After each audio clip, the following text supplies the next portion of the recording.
Hello and welcome to Watch More Football. We are on episode 38 this week. Cam sadly can't be with us tonight, but I'm here. I'm your host Ryan, and I'm here with Mick and Dave who join me.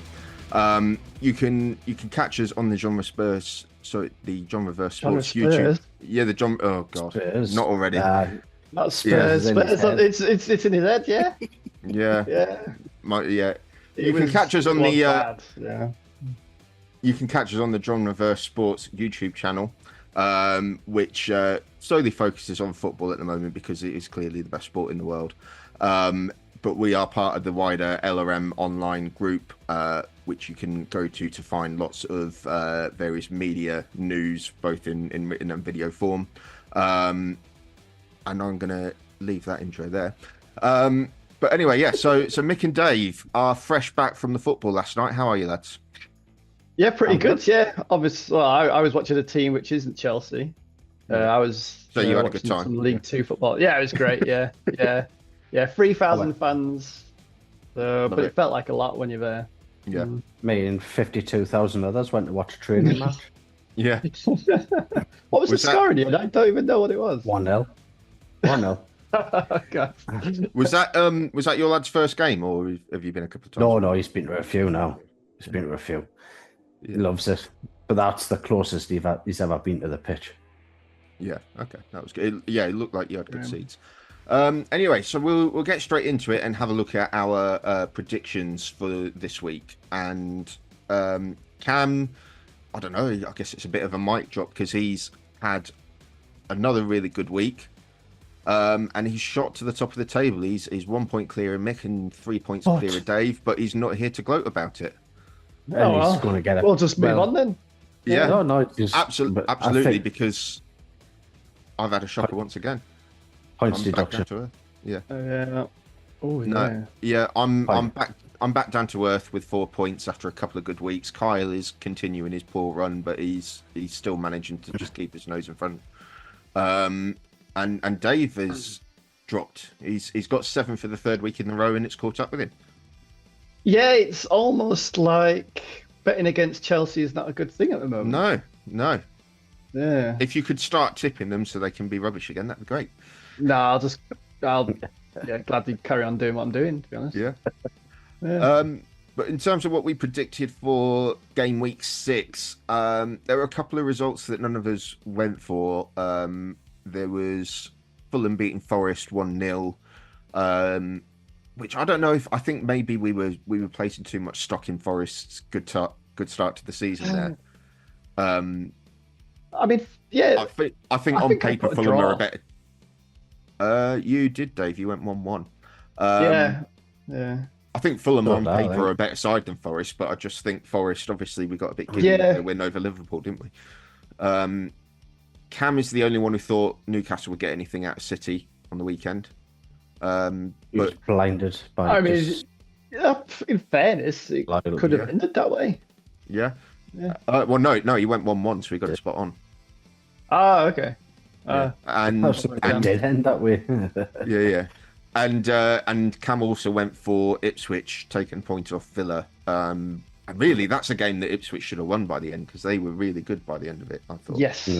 Yeah, they were great. But what we'll do is we'll move on to the actual shock of the week, and this is not shock in terms of a surprising result, I don't think, but more just a seismic one, we'll call it. It's just one that's going to dominate the conversation for a little bit, and that is Spurs beating Man United 3-0, and United were lucky to get 0 on the day, I think. It's one of those. Way, Ryan. Yeah. I think going into that game, there was a lot of talk that it's basically both the managers needed to win because Spurs, as good as they looked on Sunday, had not been convincing very much previously. They scraped through against Coventry in the Cup. Imagine doing that. They lost to Newcastle despite being on top for a lot of that match. And it was the same old thing about, does Ange need to alter his tactics at all? But it was going to be one of those where both teams are there for the taking, and one of them was going to be on it and blow the other away. And United, not for the first time this season, just were not on it. Were not anticipating how the other team were going to play at all. And that's the big problem, I think. This season, we've seen more of a tactical identity out of United, but it is very much this is what we're doing, and we'll just ignore everything else, because even into the third season, we're still trying to drill the players. We saw it against Southampton a few weeks ago, where we started really slowly in that game and were surprised by Southampton's game, even though they had quite glaring weaknesses. Again, Tottenham, for better or worse, you know exactly what Tottenham are going to do, and we just looked completely unprepared for it, and looked like we had no idea what they were going to do. But you're saying that you've been drilling them for 3 years. You shouldn't be taking 3 years to drill your players. Yeah, I mean, how you want to be playing. Part of the problem is didn't take Eddie Howe 3 years. No, but the thing is, Eddie Howe and Ange Postecoglou, they've gone in. This is my game plan, and we're going to do it. And we'll tweak it here and there for various teams, but this is what we're going to do. Ten Hag started way back when he started in, what was it, 2022 now? Yeah. He started trying to play out from the back with David De Gea. He got smacked by Brighton and Brentford the first 2 games, and then he immediately sort of changed the system. He stodged it up to try and salvage something, and he keeps doing this throughout his tenure, in that he will go into job saving mode really early, because all of the outside noise around United dictates it. Really, we can't have a patchy run of form while we're finding our feet. We've got to be there every single year. People are already saying, "Oh, they spent 250 million and they're nowhere near the title," and fine, but we also finished 8th. Why should we be anywhere near the title this season? No, you're not allowed that slow progress, even that like Arteta's had at Arsenal, So what happens is he starts trying to put his ideas in place, and then the first time it goes wrong, he scraps it. He makes us hard to beat, and we grind out a couple of shithousey wins where we're not in the game at all. And then he gets a bit more confident. He tries to build again, and then we play another good team, and they beat us, and it goes back to square one again. So although he's in his 3rd season now, he's not been doing the same thing for 3 years. That's not a sign of a confident, good coach, or is it? It's not. That's my main issue with him, is that the reason why you don't see a tactical identity in United is because he hasn't got the balls to keep it the way it should be. Exactly. And it's not that, I mean, it's not even the balls, because I think if we went, say we had a season like Spurs last season, where they started really well and their plan looked brilliant, and it was like, how are these guys going to be playable at all? And then it got figured out and they actually finished the season really badly. Yes, fine, we didn't have a good season at all, but just that, the noise around it would just be so much more.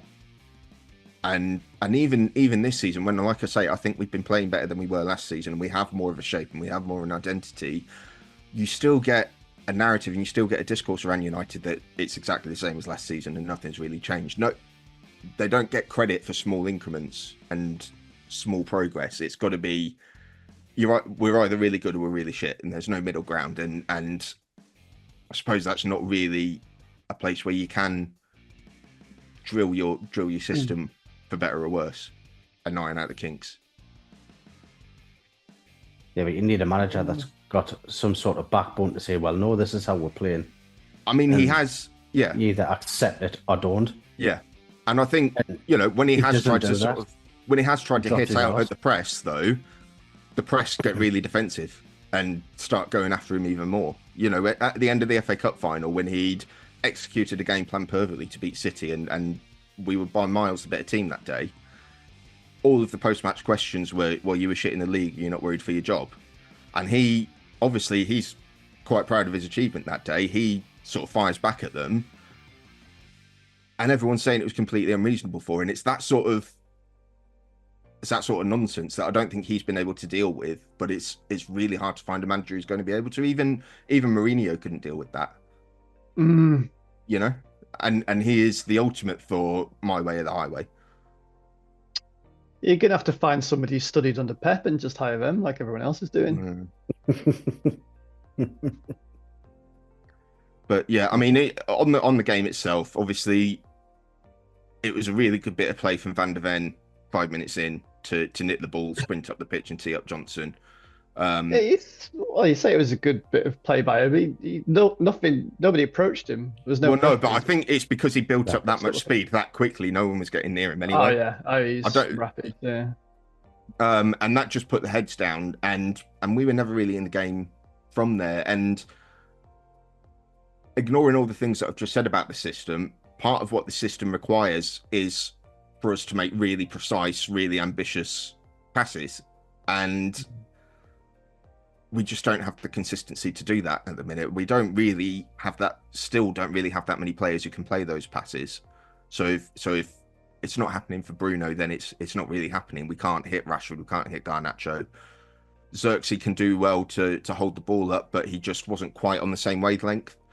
I've seen Rashford get a lot of stick this season, but I actually think his all-round game, ignoring goals, has actually been quite good. He's been getting involved in the play more. He's been trying to create a lot more. It's just not quite clicking up front. That's come from the goals that he scored. He's got a little bit more confidence in it. Yeah. No, but even before that, so last season, the big problem with Rashford is he'd get the ball and you'd have three players around him. You'd have three players around him and he'd just run into them.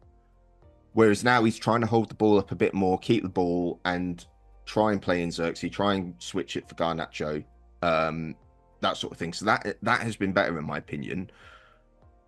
But equally, the issue, and I've been saying this basically since we've been doing this podcast, is that we still don't look like a unit. We don't, even the individual units in the team, so like the defense, the midfield, the attack, they themselves don't look like a unit, never mind marrying themselves up with the rest of the team. So you look at Spurs, when they break and they attack, they've got 6 players all really near each other offering a simple pass, and that's how they're able to move and create overlaps and create chances. Whereas we've got a good 15-20 yards between each player all over the pitch, which means that when one of them presses and forces the mistake out of a Spurs player, there's no one there to pick it up. So they just lob the ball into empty space. The Spurs player knows where it's going to go, so he's going to pick it up. No United player is wise to the fact that they're just going to try and kick the ball anywhere. So I've seen a lot, there's a lot of talk that, United don't have the desire to win the second balls. They're not even challenging for second balls because they just don't have the game awareness to get in a position to do it. And that's the really worrying thing about it. Well, I for one am enjoying it. Yeah, I'm loving it. And everyone is. Yeah, I'm just like McDonald's. Yeah. It's shame it came at the expense of Spurs winning a game, but yeah. But I mean, I it's think nice not being a banter team for a while. Yeah, I've been saying for a while Ten Hag's got this window until the next international break to save his job, and he started it well against not very good opposition. But we've been getting progressively. He's been getting progressively worse since then, and now we've got Porto away and Villa away, and even in our good moments, they're games that we might struggle in. Just a couple of weeks ago, though, we were talking about how it's looking better for United. I think the style of play, is, or the tactical shape is a lot better than last season, but it's just the awareness and tactical naivety, I think, is the main problem, and I don't ever see that improving with Ten Hag. It's looking at Spurs and going, Spurs play really well, but they've got very clear weaknesses here, so how we're going to exploit it. I said before the match, I just don't see us doing that. I don't see us winning a corner and crowding out Vicario to try and force a goal because we've got players who can attack a ball at a corner. It's that sort of thing that we're just lacking, and if we do get rid of him, which I think we will sooner rather than later, whether it's this weekend after the during the international break or not, we need somebody who, like you say, might be from the Pep school, but we need somebody who is sort of at the forefront, thinking ahead tactically and trying to find the new tactical angle rather than this has worked previously, so we're just going to do that. Because at the top, it's just constantly changing between Pep, Arteta, Klopp when he was here, Slot now. They're all slightly changing and evolving week to week even, and we need somebody who's going to be able to do that. Do you think McKenna could be a decent option? I know it's a big club for him, but he's shown that he can be very versatile in what he does.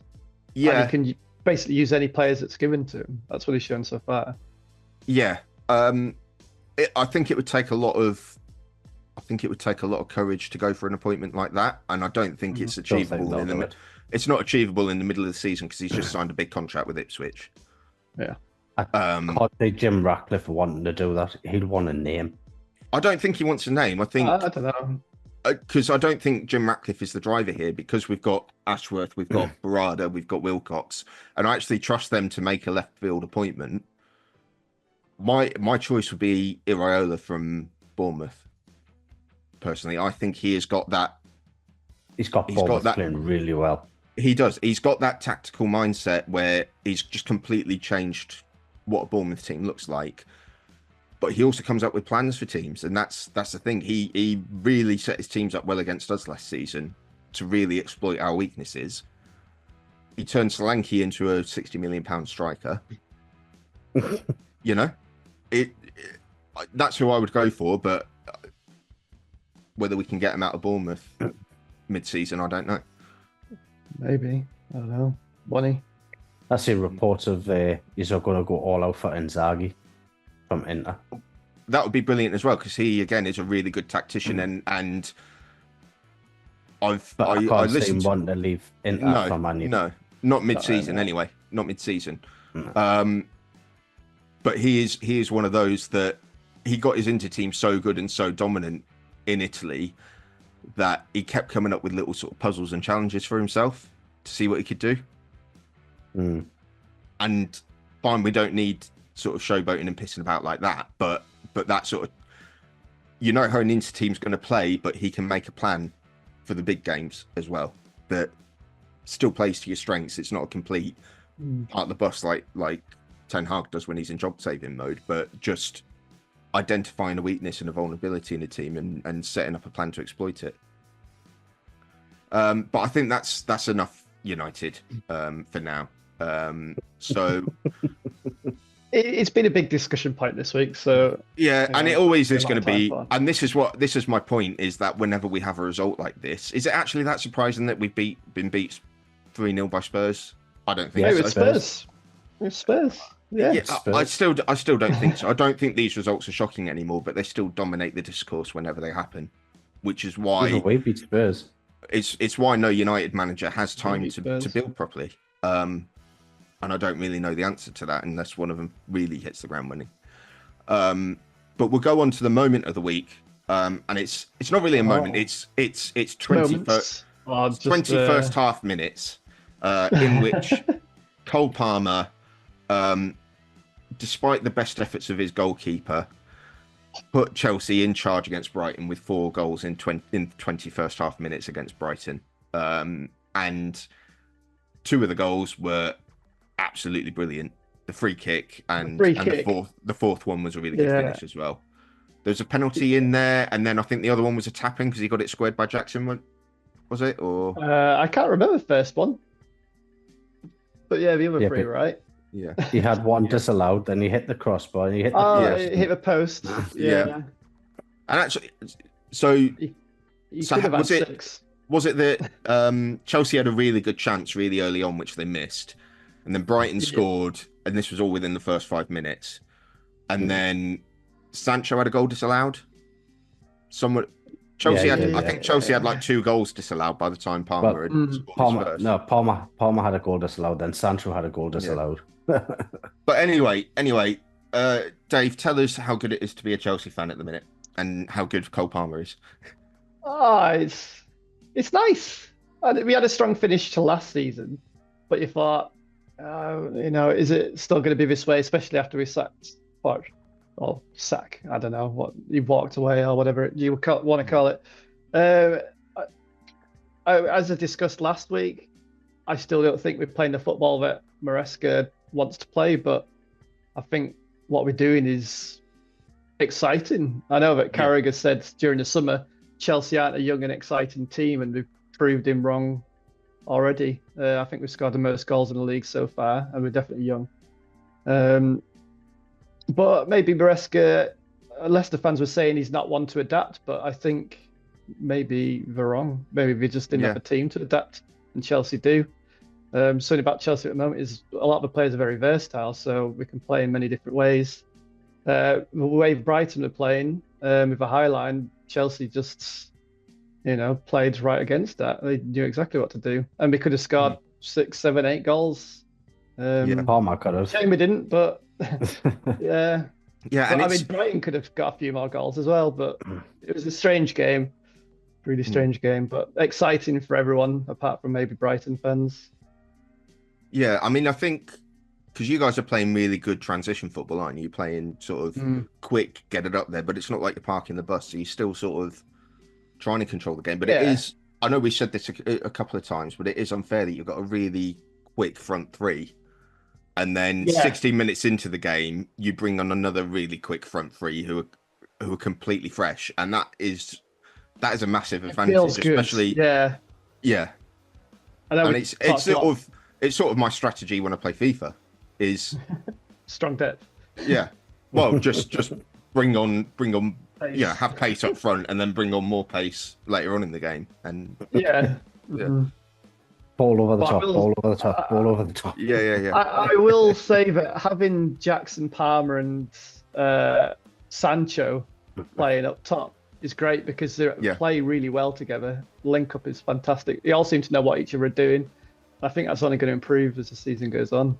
Yeah, I hope it does anyway. Well, I think Palmer and Sancho in particular are really instinctive players. I think so that really works, and Jackson is really.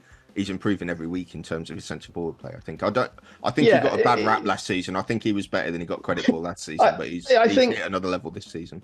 What Chelsea fans liked last season was he links up really well with other players, but because he wasn't scoring goals, that's what old people see, isn't it? When you look at a striker, you look at the goals, you don't look at what else they do.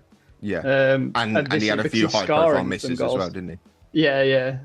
But this year, because he's scoring, people are starting to take him seriously. And also watching him a bit more, and you're seeing what else he does. Yeah. Well, really look at Joe Linton. We signed him as a £40 million striker. Look at him now. Yeah. He's a £100 million midfielder. Yeah. But I think I think you're looking good for top 4 this season, but I think you probably still need to sort the defence out before you can start. Yeah, I mean, the other day both goals were Sanchez's mistake. But he's got that in him. That's a problem. So you can have as good a defense as you want, but if he's going to do stuff like that, it's whether with your current strategy, how much you're willing to sacrifice the young players you can sell on for a profit. For if we sign this guy, we can win the league and get a David Raya, for example, or an Alisson or an Edison to really.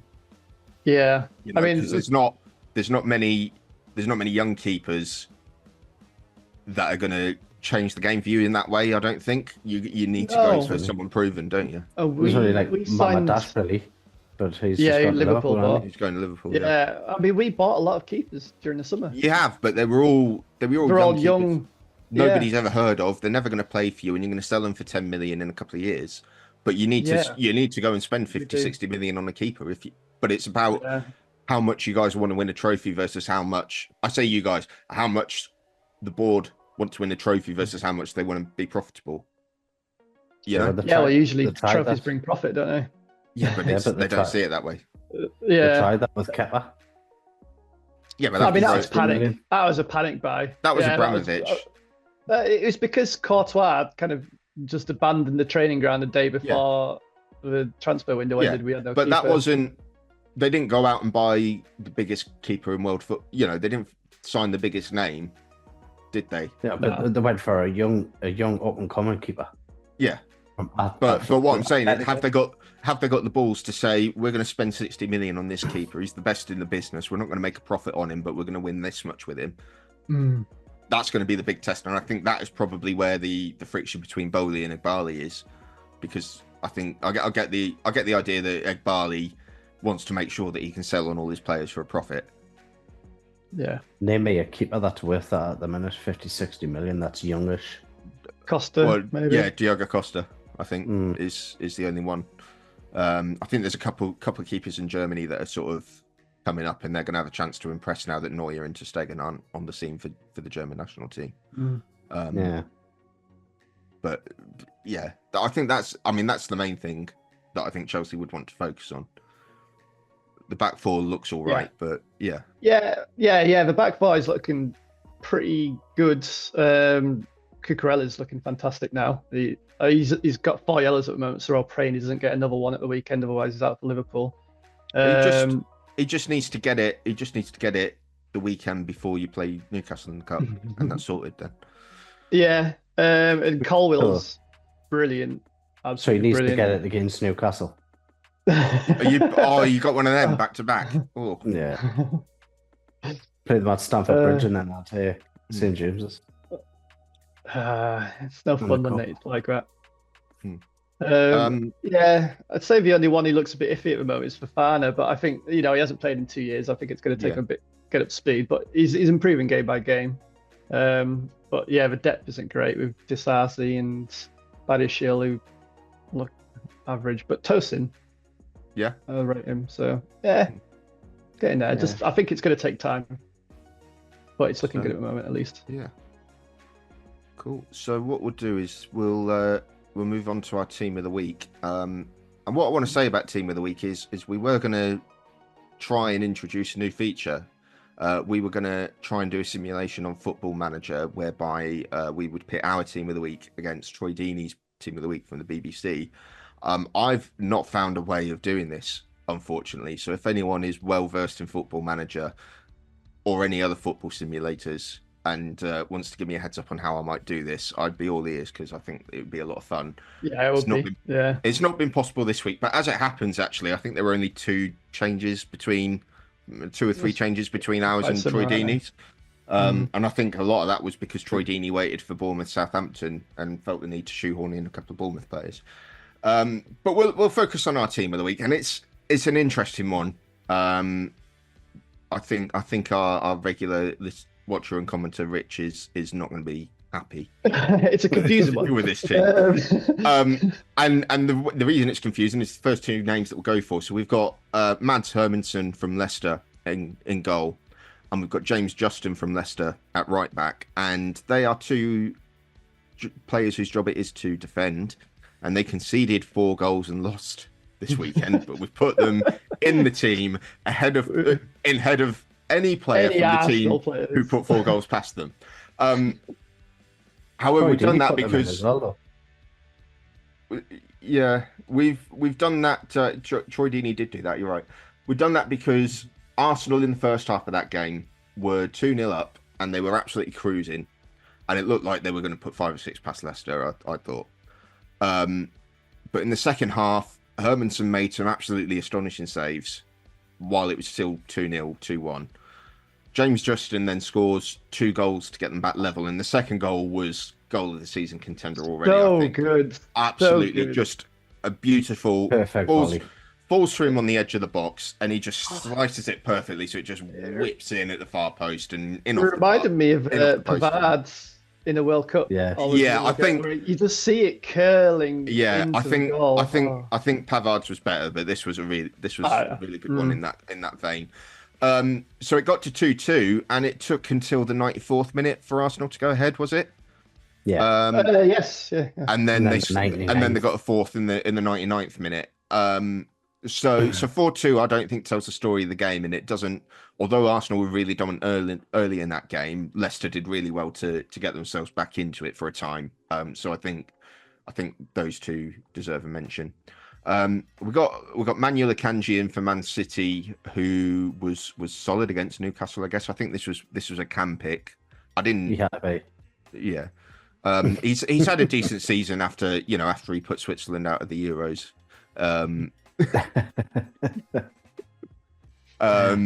So he's been solid, and I've been a bit of a critic of his in the past. I think he's looked shaky in the past. I think he's the weak link out of their centre backs, but he's having a good season. Mickey van der Ven, obviously we've said about his involvement in Spurs' first goal, but equally United's forwards never got a sniff, and a large part of that is just because he's vapid and he's massive. So he's in the team.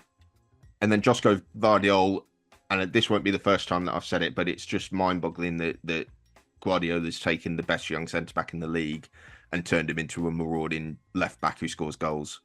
I mean, it was a winger's goal. He scored. Yeah, it was just good movement, good finish. Yeah. What is he even doing there? I don't know. I believe he's centre back. Yeah. I've got to give a mention to Konate though from Liverpool.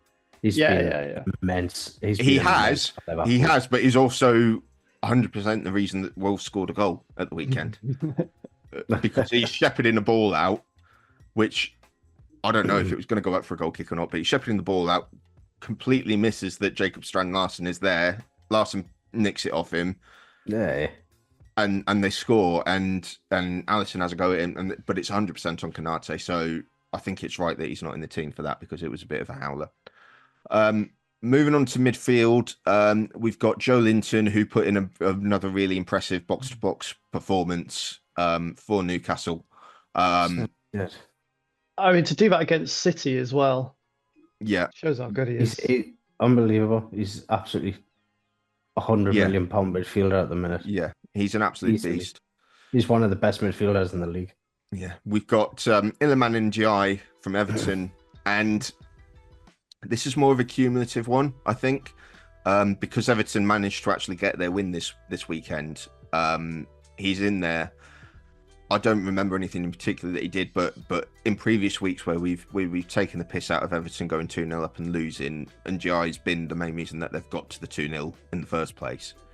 And you know, they got the win, and he is their creative force at the minute. So it's worthwhile having him in there. And we've got Cole Palmer. I don't know why he's in the team. Never heard of him. Yeah, I haven't got a clue. We've shoehorned him in at 10. That must be Cam's pick again. Yeah. Moving on to the front line, we've got Kulusevski, who had a higher individual XG than United have had all season, or something daft like that. At Old Trafford. Yeah. I didn't see it because I was actually playing a football match of my own for the second half of the United game. But apparently his goal that he scored was quite good. He's created more chances. He's created more chances at Old Trafford in that game. Yeah. He created more chances at Old Trafford than any other Man U player all season. Yeah. So he's in there, and he's a good player. I like him. Dwight McNeil, who scored Everton's 2 goals. One of them was really well taken. I forget which one it was. But he does sort of tend to pop up with those really nice goals and then go quiet for months at a time. But he got the 2 goals that got Everton their first win of the season. And then we've got, is it Liam Delap? It's not Rory, because that's his dad. Yeah, Liam Delap. Yeah, we've got Liam Delap up front. Can I just say as well, so he's on loan there, or he's signed there from Man City. And I just love that Rory Delap's son is playing for Pep Guardiola's City at some point in his career. That just is beautiful. I don't know, throw-ins.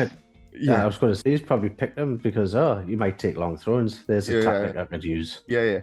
But yeah, Delap has been he's on a bit of goal scoring form. He scored both of Ipswich's goals at the weekend. Yeah, and his second one was brilliant. He's a sort of traditional striker. I think he makes good runs. He makes good finishes. Yeah. He muscles defenders out of the way. And really, I think he probably should have had a third as well at some point, because Ipswich finished that game really well. It was really good. So that is our team of the week. But I suppose we've talked about the Arsenal-Leicester game a bit, haven't we? Apart from, there is a talking point, but there is a talking point in that which we can go. I mean, that is next on the agenda is VAR Watch. So we will start with Ricardo Calafiori against Leicester, and this is a bit of a hinge, considering how tight that game was until the end. Calafiori, while Leicester were in the ascendancy, is on a booking. He hacks a Leicester player down on halfway. The Leicester player immediately gets up and waves an imaginary card at the ref, and I think the ref is so focused on that because the ruling or the sort of guidance is that if a player is asking for another player to be booked, he gets booked. I think the ref's so focused on making sure that that's done that he forgets that actually it was completely a booking from Calafiori, because he just hacks him down the halfway. Yeah. It's a tactical foul. I've not seen anyone say it's not a booking. Yeah. So Calafiori should have been off then. And that just I think that's the only explanation is that he's gone, oh, he's waving for a card, so I've got to book him, and he's completely forgotten about the challenge. I can only see that. Or was it just because of all the criticism of refs over the Arsenal sendings off recently? He's just thought, I'm not going to be part of it. I don't think that's Exactly. But I do think it bringing it back to the VAR watch. I do think there's 3 Arsenal related incidents now where really the rule is that VAR can't comment on it can't adjudicate on yellow cards, but the fact that second yellows result in a red card, that should reach the threshold. I just think if you've got footage of the match, I don't understand why you can't just look at any incident and go, actually, you might want to have another look at even a throw in, to be honest. Yeah, it should take 2 seconds to corner or a goal kick. Yeah. I don't understand the idea of having the technology and not using it. Yeah, it'll get to that point one day, but yeah. And it is a clear and obvious error because it was 100% a tactical foul and a yellow card. It's and as if Leicester would have won at that point. We're looking good. Yeah, they might have done. The next VAR watch is Bruno Fernandes for United against Spurs. He got sent off about 30th, 40th minute, late in the first half. 42nd minute. Yeah, United were nowhere in the game anyway, so I don't really think it changed any of the outcome.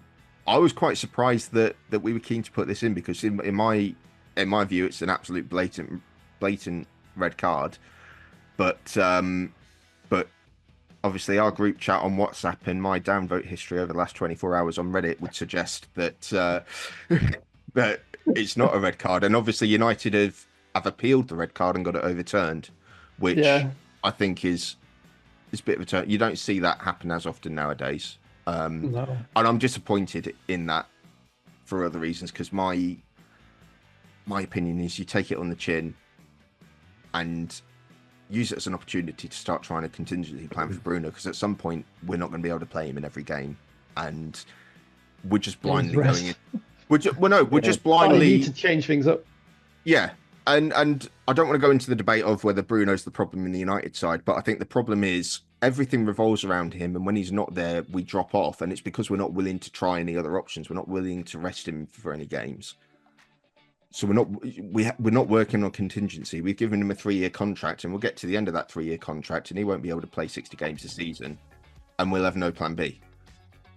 That's my problem. But I mean, going on to the actual red card, I take everyone's point that he slips, and that's unfortunate. But what he does as he slips is he sticks a leg out because he's trying to stop Maddison going past him, and it's a really frustrated just kick out, and it catches him on the knee, and it's petulant and it's out of frustration, and I just think it's really unsporting and should be a red.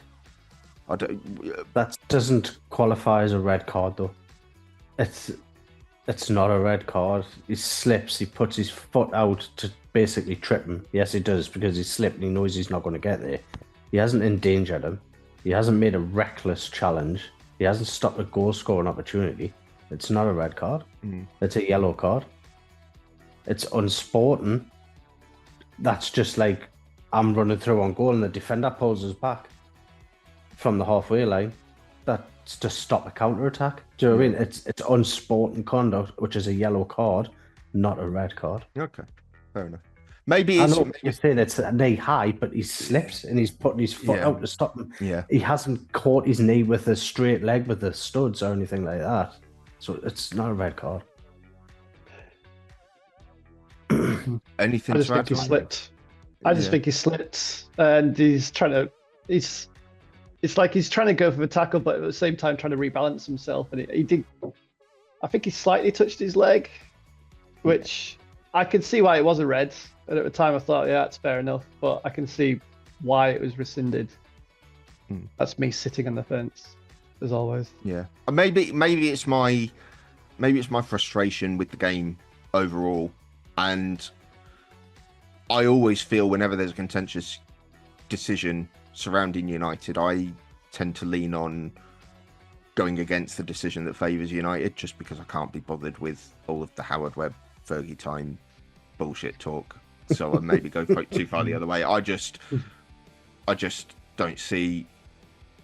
I don't see why it's such an egregious error that we've challenged it and appealed it, and the only reason we've done it is because we just don't know how to play without him, and we've got 2 massive games coming up. And that's why you didn't want it rescinded, because you don't want him to play. So, yeah. It's not that I don't want him to play. I just think it's no. I don't. I'm not going to say that Bruno's the problem. I do think building. But you want to see around, if he is. I think building the team around him is understandable given how good he's been, but it also limits how we can play. And that shouldn't mean that he gets a suspension, but I just think if it was, for example, De Ligt who got sent off, I don't think we'd be appealing that. And that's what frustrates me is that we're going against the decision on the pitch just because he's a really important player, and equally the reaction after the red card really disappointed me. And again, this is an unpopular opinion, but the way that Bruno's having a go at the ref, the way that the rest of the United players, every single time we get a bad call against us, the rest of the United players crowd the ref, and Bruno is not being a captain there and not being a leader and telling his players to back off so he can approach the ref in the proper way. He's getting in the ref's face and having a go just as bad as anybody else, and it's just. Can I just say something? Yeah, can I say something though? Yeah. He's been doing that before you watched football. He's been doing that since the 90s. I 100% take that point. It doesn't mean I like to see it, you know. No, definitely. But he's done that since the 90s. And I think, Man United mentality. I know Arsenal at the moment have got a rep for being really anti-referee, but I think United are 100% the worst for it, and it's really disappointing to see the captain and the leader of the team not only not try and stop it, but actively be part of it, and that's what pisses me off about the whole thing, because all of the chat about refs, even the very fact that we have a weekly VAR Watch segment on this podcast pisses me off, because everyone talks about the standard of refereeing and nobody's willing to accept that the standard of refereeing is so low because their authority has been so eroded by people who can't take a decision that goes against them on the chin. There are about 20 odd years ago. Right?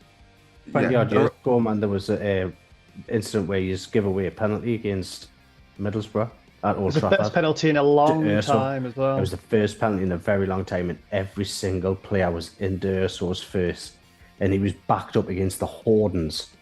He was bricking it. We had Stam, Roy Keane, Beckham, veins popping out the heads and everything. They were livid. Yeah. That's the way Man U have been. Yeah.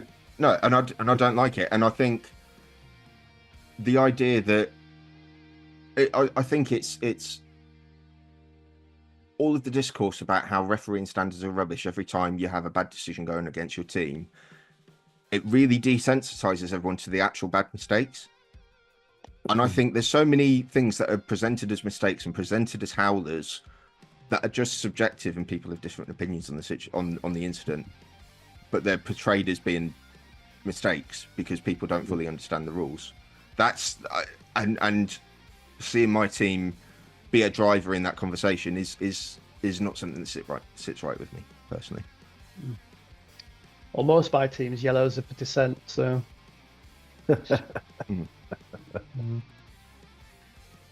Anyway, so we've got two more VAR Watch ones on here. So Mick can talk about it because they both involve Newcastle. But we'll start with Anthony Gordon, which I don't even see why this is up for debate. It's clear. I don't think it's not. I don't understand how this is up for debate on VAR Watch. To be honest, it's a blatant penalty. It's Cam's fault, and he's not here, so fucking we'll move on. Yeah, it's a blatant penalty. He's through on goal. He touches it round Edison. He's going at full pelt. He gets a little clip. He goes down. It's a penalty. Yeah, you know, absolutely. If you're running at full pelt, any tiny little clip, you're down. Yeah. So, no question. But, so that's Anthony Gordon. That's the first one. But then the second one happened, I would say 5-10 minutes later. Not even that. It was about 3 minutes after. While Newcastle are in the ascendancy, and you've got Joe Linton going into the box being challenged by Kyle Walker. Kyle Walker does not make any contact with the ball, takes out Joe Linton, stops him from shooting. Stonewall penalty. Yeah. It's more of a penalty than the Gordon one. Absolutely. And it's not even that Kyle Walker misses the ball. He's just not even going for it. He's 100% getting his body in the way of Joe Linton. He's not even looking at the ball. He's looking at Joe Linton. He's coming across him. It's 100% a penalty, but we get that. We could go on to win that game. Yeah. Because I mean you were on top at that point, I thought. You can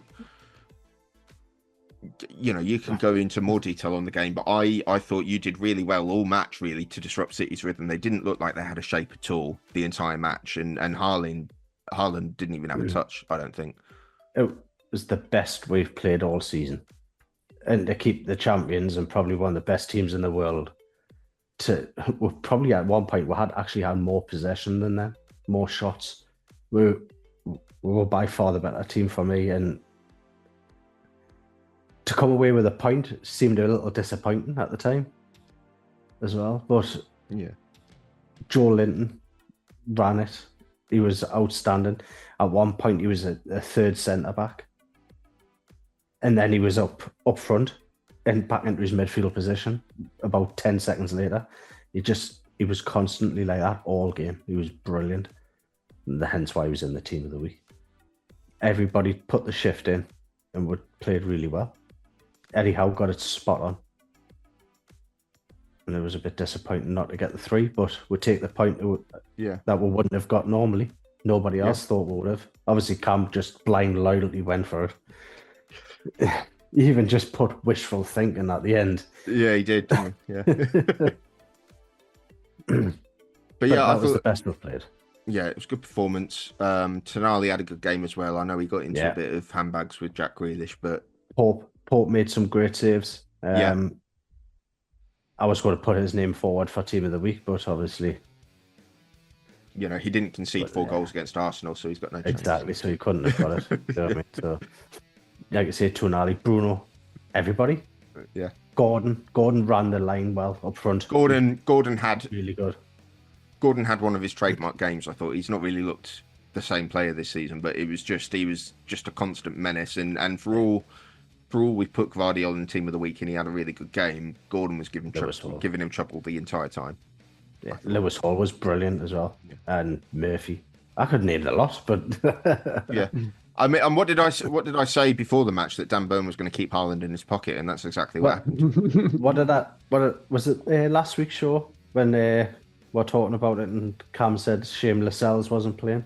Yeah, and I said it would be Dan Burn instead. Yeah, I said, don't worry, Dan Burn's been having words with Lascelles to keep him in his pocket, and he done it. The big man from Blythe. Do you reckon that's something that you guys are going to build on? Do you reckon you'll be able to play much better? Obviously, I hope not. We've got Everton next away on Saturday, 5:30. And that's a winnable game, definitely. Yeah. Now they've got the win out of the system, Dwight McNeil's got his couple of goals out of his system. Yeah. So, we should be winning that 2 goals ahead. So we'll... So I guess that leads us nicely onto our predictions for this weekend, which is going to be it's going into another international break after this round of matches, which has come around quick, hasn't it? Yes. We get to watch England against Greece and Iceland again, or is it Iceland, Finland and Ireland? It's Greece in there somewhere. We've already played Ireland, haven't we? Yeah, but it's home and away, isn't it? Yeah, so it'll be Greece, won't it? Who cares?